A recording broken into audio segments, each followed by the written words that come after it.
Yes, it's a video about Dark Souls, and here's where the requisite preamble would go, where I point out that a lot of these already exist and apologize insincerely about making another one, and then proceed to make another one anyway. But we need more hand-wringing self-justifications about as much as we need more Dark Souls videos, so let's just not, okay? Let's just assume that if you clicked on this, you probably meant to, and I can spare you all the verbal choreography, because ultimately, I'm a man on the internet, so I can't help but think I have a take on Dark Souls that everyone else needs to hear. And I don't know how or when this became the game for everyone's pale and serious boyfriend to wax poetic about, or whether video games really needed their own version of the guy who read Infinite Jest, or the dude who decided listening to Tool was the same thing as having a personality, but that's where we are, okay? I can't shut up about Dark Souls because there's nothing else inside me but sadness and LaCroix. Or so I thought. Because lately, I've found myself joining in with the rest of humanity 7 years ago and feeling a bit over Dark Souls.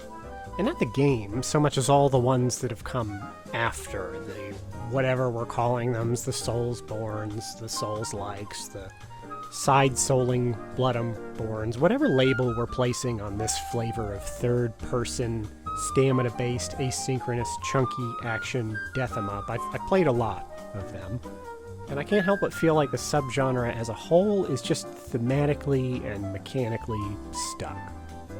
And while a lot of that comes from a place of reverence, the end result is I'm bored. There's no nicer way to say it. I'm tired of trudging through an endless succession of Brechtian monster gulags, each one sadder and grimmer and more apoplectically gothy than the last.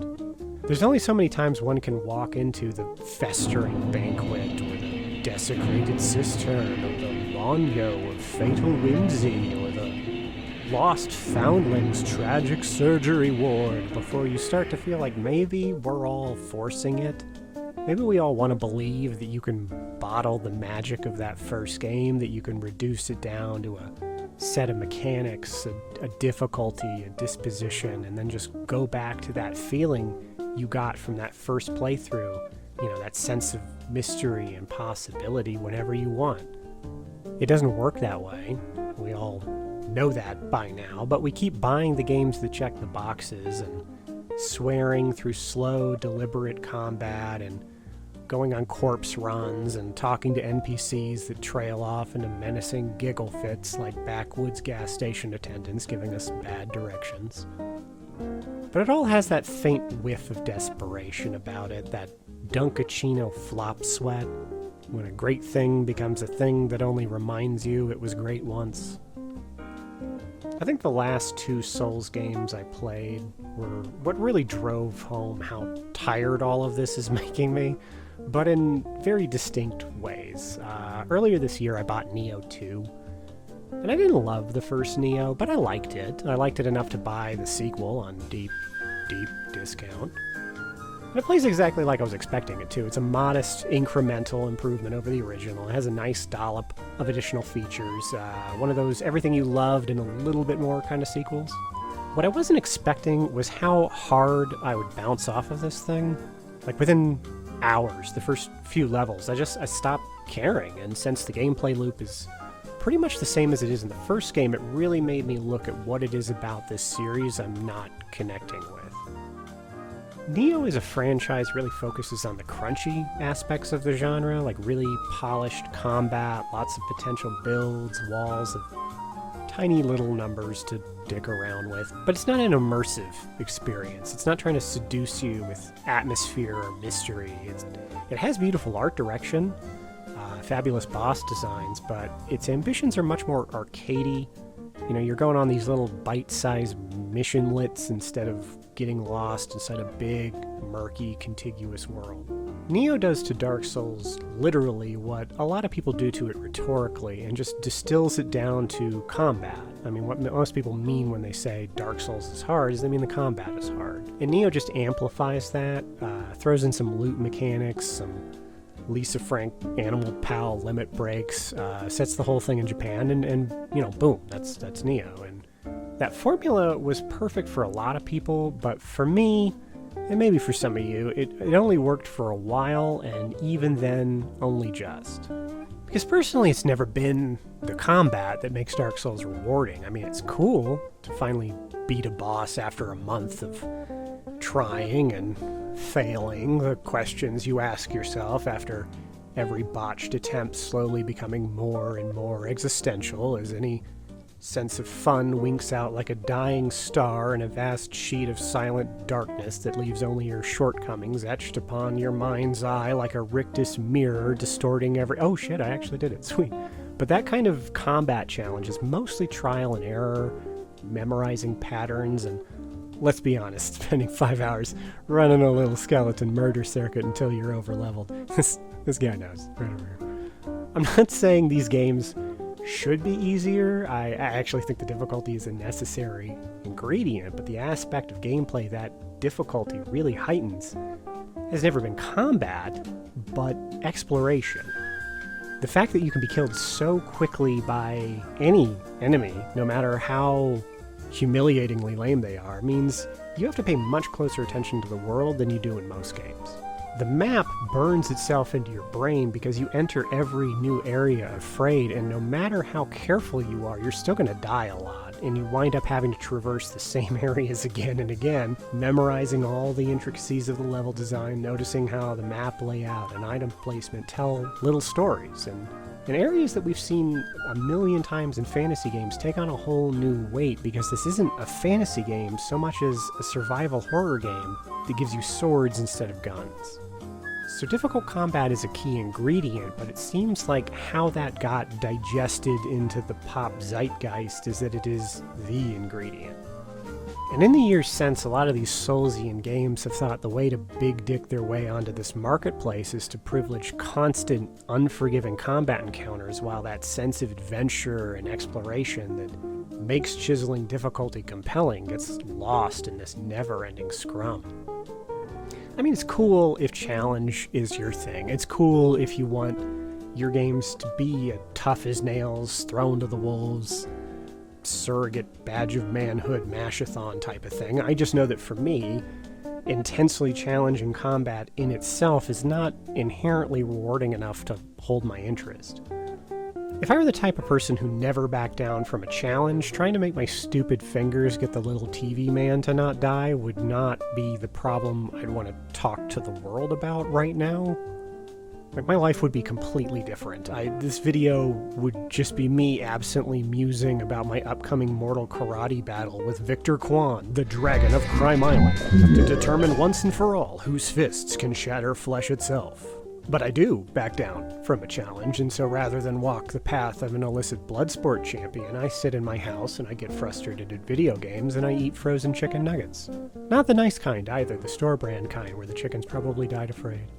And if a game is going to send me into a Buddy Rich meltdown every 15 minutes, I need to be getting something else out of it. And lately, none of these Soulsy games have had that something else, and they keep coming out, so as soon as I'm done screaming at one of them, I start screaming at the next one. And if this keeps going, the only substantive victory anyone's gonna earn will be my wife's, as she walks out on the bald arthritis goblin I've molted into, having spent every night barking profanities at a television that will not notice when I die in front of it, alone from a stroke that will sound like 200 pounds of Velcro getting torn apart in a wet thunderclap. All that said, one thing I really do appreciate about the Neo games is they're campy. They have a bit of that Dynasty Warriors hair metal aesthetic, which is generally not something I have any fondness for, but in this particular subgenre, where every game presents your enchanted wizard journey like you're stumbling through the Dresden bombing, it's refreshing to play one that isn't taking itself so seriously. When this genre works, it really works. A handful of these are some of the most genuinely affecting games I've ever played, but on the whole, God, what a corner to paint yourself into.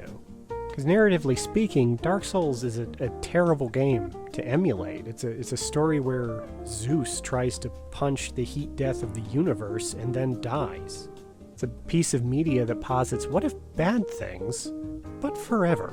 Like, this entire subgenre is stuck trying to out-end of the world the end of the world, and I don't know how that wouldn't get old after 10 straight years of games that all have the somber tone of a fog-shrouded poetry reading that's broken out in the wee hours of a widely unattended birthday party. And that was my big gripe last year when I beat Hollow Knight, or as much of Hollow Knight as I'm ever going to beat, considering the last chunk of this thing is a boss rush so long and so brutal that it's easier to just make a looping gif of the death animation, set that as your screensaver, and just watch it until you stop believing in yourself.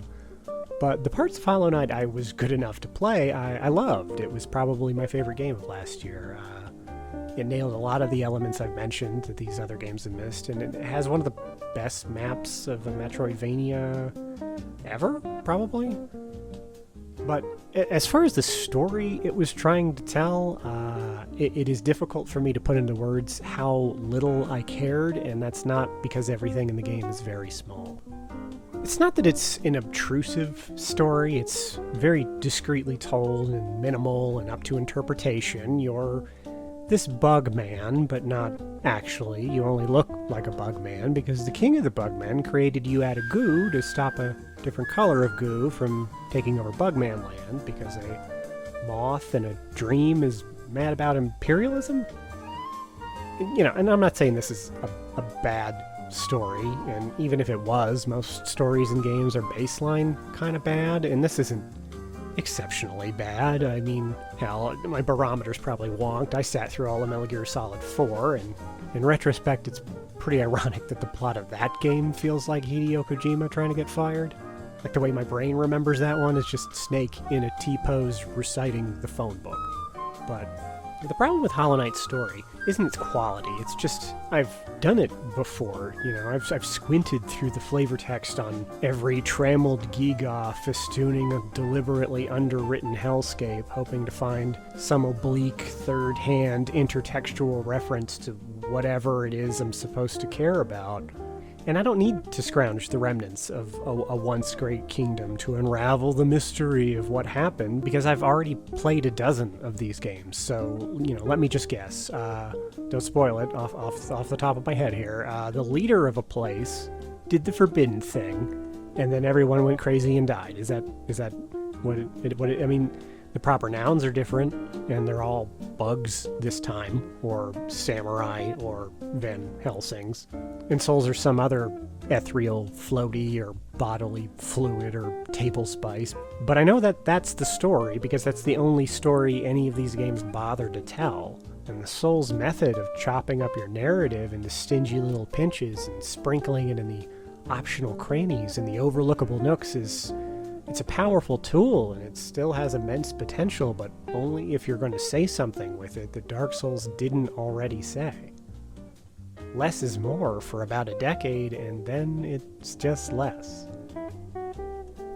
And this isn't some line in the sand. I'm not swearing off these games. I'm going to go back and finish Neo 2 at some point, probably in a year that doesn't already feel swamped with death and madness and the imminent dissolution of society. I'm absolutely going to buy Silksong when it comes out. I'm as eager as anyone to hear more about Elden Ring, but I gotta tell you, I'm not sure how much longer this genre is going to hold my interest as long as it's caught in this grim cycle of deathless repetition. Which, when you think about it, is a pretty on-brand problem to have. Am I alone in this? Am I wrong? Tell me why I'm wrong, Internet. Words to deeply regret later. Like, comment, share, or subscribe, all the usual homework assignments, and even if you don't do any of those, thank you for watching.